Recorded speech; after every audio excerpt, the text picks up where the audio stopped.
Hello friends, स्वागत है आपका मेरे यूट्यूब चैनल आईएएस यात्रा में। आज का टॉपिक है प्रवासी भारतीयों को पोस्टल बैलेट के माध्यम से विदेश से वोट डालने की अनुमति। तो फ्रेंड्स, जानेंगे पूरा मामला क्या है इस वीडियो में। लेकिन उससे पहले फ्रेंड्स, यदि आपने मेरे चैनल को अभी तक सब्सक्राइब नहीं किया है तो प्लीज़ सब्सक्राइब कर दीजिए और बेल आइकन को दबा दीजिए ताकि इसी तरह की वीडियो नोटिफिकेशन आप तक जल्द से जल्द पहुँच सके। तो चलते हैं फ्रेंड्स अपनी वीडियो की ओर और जानते हैं कि पूरा मामला क्या है। तो सबसे पहले आप ये जान लीजिए कि ये प्रारंभिक परीक्षा और मुख्य परीक्षा की दृष्टि से किस प्रकार से महत्वपूर्ण है। तो ये चर्चा में क्यों है, ये जान लेते हैं। तो हाल ही में चुनाव आयोग ने प्रवासी भारतीयों अर्थात एनआरआई को पोस्टल बैलेट अर्थात डाक मतपत्र के माध्यम से विदेश से वोट डालने की अनुमति देने के लिए कानून मंत्रालय को प्रस्ताव सौंपा है। तो ये प्रस्ताव क्या है, ये जान लेते हैं। चुनाव आयोग के प्रस्ताव में सरकार को सूचित किया गया है कि असम, पश्चिम बंगाल, केरल, तमिलनाडु और पुदुचेरी में अगले वर्ष होने वाले चुनावों के लिए इलेक्ट्रॉनिक तरीके से डाक मतदान प्रणाली अर्थात electronically transmitted postal ballot system ETPBS को लागू करने हेतु तकनीकी और प्रशासनिक रूप से तैयार है। प्रवासी भारतीयों के लिए वर्तमान मतदान प्रक्रिया क्या है, ये जान लेते हैं। तो वर्तमान में विदेशों में रह रहे भारतीयों को केवल उनके पासपोर्ट में उल्लिखित निवास स्थान के आधार पर अपने संबंधित निर्वाचन क्षेत्र में मतदान करने की अनुमति है। अब इस नियम को एक बाधा के रूप में देखा जाता है और यही कारण है कि सीमित संख्या में ही प्रवासी भारतीयों ने स्वयं को वोटर के रूप में पंजीकृत कराया हुआ है। इनमें केरल के लोगों की संख्या सर्वाधिक है। प्रवासी भारतीयों मतदाताओं को पोस्टल बैलेट के जरिए वोट देने की अनुमति प्रदान करने के लिए केवल कंडक्ट ऑफ इलेक्शन रूल्स 1961 में संशोधन करने की आवश्यकता है।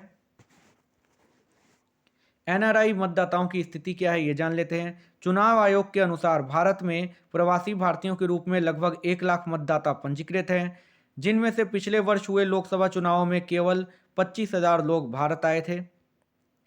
ध्यातव्य है कि संयुक्त राष्ट्र की एक रिपोर्ट के अनुसार भारतीय डायस्पोरा की संख्या 16 मिलियन है, जो विश्व में सर्वाधिक है। एनआरआई के लिए पोस्टल बैलेट से मतदान प्रक्रिया।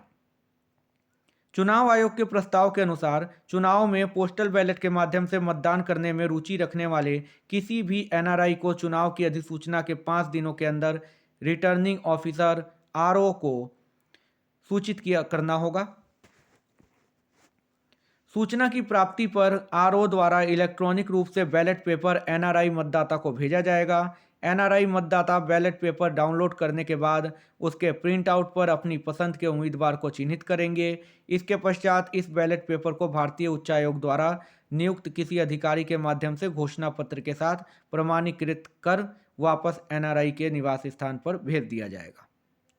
हालांकि अभी तक यह स्पष्ट नहीं है कि एनआरआई मतदाता स्वयं साधारण डाक के माध्यम से बैलेट पेपर को वापस भारत भेजेंगे या विदेश में स्थित भारतीय दूतावास में ही जमा कराएंगे। एनआरआई के लिए पोस्टल बैलेट से मतदान प्रक्रिया का विकास क्रम। तो पूर्व उद्योग मंत्री नवीन जिंदल और प्रवासी मामलों के मंत्रालय से कई निवेदन प्राप्त करने के बाद चुनाव आयोग ने प्रवासी भारतीयों को विदेशों से वोट देने के लिए वैकल्पिक प्रणाली की तलाश शुरू की। साथ ही वर्ष 2013 और 14 में सर्वोच्च न्यायालय में प्रवासी भारतीयों द्वारा इस संबंध में 3 रिट याचिकाएं दायर की गई थी।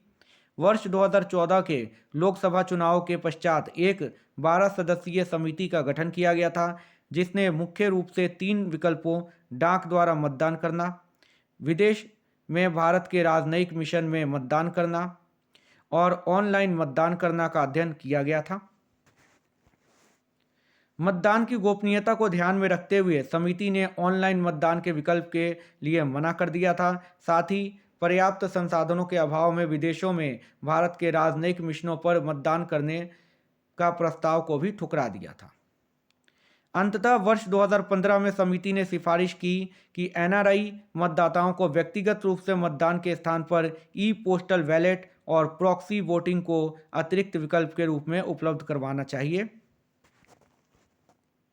तो फ्रेंड्स, आज के वीडियो में इतना ही। उम्मीद करता हूँ कि आपको आज की वीडियो अच्छी लगी हो, और यदि आपको आज की वीडियो अच्छी लगी हो तो एक लाइक कर दीजिए और ज़्यादा से ज़्यादा इसको शेयर कर दीजिए और मेरे चैनल को सब्सक्राइब कर लीजिए। इसी तरह की डेली करंट अफेयर से रिलेटेड वीडियोस की नोटिफिकेशन पाने के लिए बेल आइकन को दबा दीजिए। और फ्रेंड्स, यदि आपके कुछ सुझाव और क्वेश्चन है तो उसको आप कमेंट सेक्शन में पूछ सकते हैं। तो फ्रेंड्स, तब तक के लिए goodbye, take care, thank you for watching friends.